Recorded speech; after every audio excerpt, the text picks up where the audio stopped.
Welcome back. $16 million short. That was the problem City Council faced after the estimated cost of a new wastewater treatment plant came in over budget. A new facility is needed to align the city with new standards imposed by the Saskatchewan government. Now, councillors say borrowing that much money is not an option, so they were forced to get creative. City Council reporter Chris Chacon has more from City Hall on the possible solution. Well, the big story out of council today, no doubt, was the requirement from the Saskatchewan government to construct a wastewater treatment facility. But the city fell short $16 million, a bill the Sask government isn't willing to pay. For these reasons, the city had to find an alternate solution.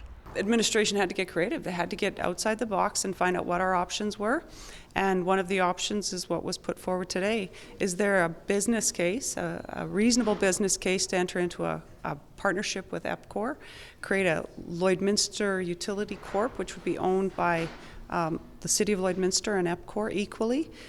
And with that kind of structure in place, what are our options for building a new wastewater treatment plant that would meet the new compliance obligations we've got? Well, the initial case was accepted and will be discussed in a later council meeting. Now, another item that was brought up was the city's social media policy. The item did bring up some concerns. The motion was not passed, rather it was tabled. Being a policy, I just want to make sure that we have all the right pieces and information, and kudos to our administration for bringing it forward. I think it very well could be a very well thought out and a great piece of policy to go forward. I just wanted just an extra opportunity to talk a bit more about it, see some examples of other existing policies, and then have a final decision in my mind in regards to it. We'll bring you more details on these stories and more later on in the week. Reporting from City Hall, Chris Chacon, Newcap News.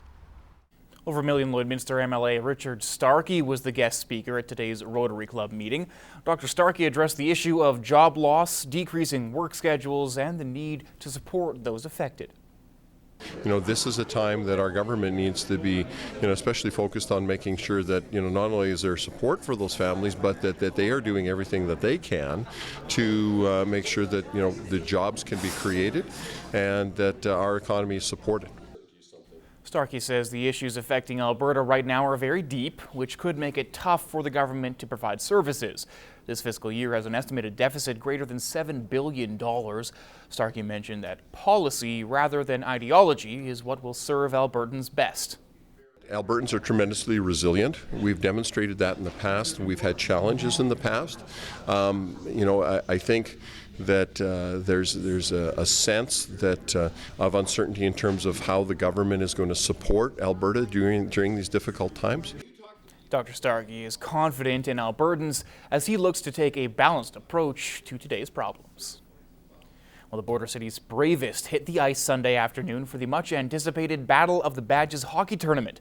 This is the second year for the event. However, this time the tournament was named in honor of one of the city's longest-serving fire chiefs, Todd Gustafson. He was a big player in the community, always participating in community events, and he was a big driving force getting this game going, him and Inspector Suki Manch. He was able to impact us at the detachment and just take part in a lot of community events, and that's why I think it's so fitting that this is named after him, and it's a great honor and a great way to commemorate such an amazing man. The match took place between the Lloydminster Fire Department and the RCMP, with all proceeds being donated to Big Brothers Big Sisters and Citizens on Patrol. These organizations are nonprofit. They're ones that don't have a whole lot of steady income. So being able to provide them with an infusion of cash like that is going to help them pay for operating costs, for vehicles, for events, just a wide range of things. Now they're still counting, but with a big turnout this year, they hope to raise roughly $9,000. The Lloydminster Public Library provides a quiet place away from all the noise of today's world to study, research, and of course, simply read a book. In this week's retrospect, Chris Chacon takes us back in time to see a bit of the history on how the library came to be what it is today.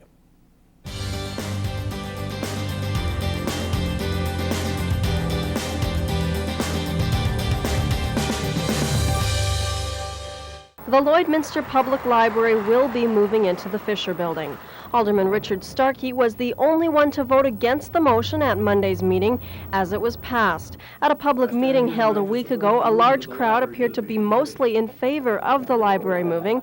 This means the development of the Fisher Building. Mayor Pat Gulak says downtown revitalization was the main reason for the decision. And considering that the library did do a study indicating they required more space, this would provide for that as well, and my main hope is that it is just an interim move, that within 10 years' time we'll be able to provide them with a proper facility on Civic Square.